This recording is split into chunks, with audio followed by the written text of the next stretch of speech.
All right, so I guess for the first one, I guess I could start by looking at their homepage.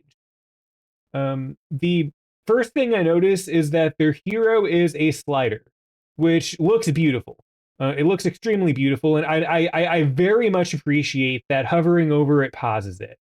I am a strong believer that if you have a carousel as a hero component, that hovering over it should pause it because that's going to allow you to actually access the content.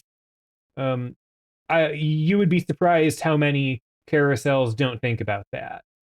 But what I'm actually a little more curious about is how a screen reader is going to read it. Right now, I have my MacBook Air right here, so I guess I'll just jump right into the screen reader segment at least a little bit. Pre-order, learn more, pre-order now, and 2 more. Main, group, main, pre-order now, button. You are currently on a button. Okay, so here's a common issue that comes option, with space. full screen hero sliders Learn a lot. More, consume more, button. You are currently is on that they don't to account click for when a button, screen reader press is on it, control, and option, I've noticed this in the past on Epic's game store because it at least as of a few years ago their website was designed in a similar way where they had a slider um or a slider carousel as their hero, which is perfectly fine. I'm not against the usage of such a thing as a hero. In this case, I think it looks great, but the way that it pauses when your mouse hovers over it is also what should happen when you're focused on any inner element of it, with a screen reader or otherwise. Because what happens if not?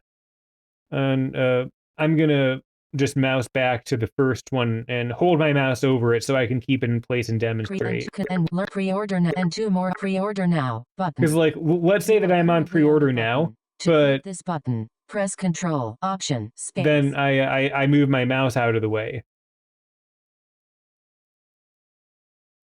Yep, you see it's still going, it's still going. It's going to go to the next one, but my thing is still going to be on pre-order now. So now it's like learn more button. Learn more about what? On a button. To click this button, which slide am I learning more about exactly? And then it's going to go on to the next one, and like I'm interested in that Shadow Labyrinth game. Button. So it's consume more of what? Like obviously I know it's Shadow Labyrinth. And I click again, and now I'm on these two, so I'm on pre-order now, and it's already back to the Elden Ring one. You are currently so I would say this carousel slider is beautiful and fantastic from the context of using it with a mouse. Not everybody can use it with a mouse. I'm going to turn off voiceover. Command F5. Voiceover off.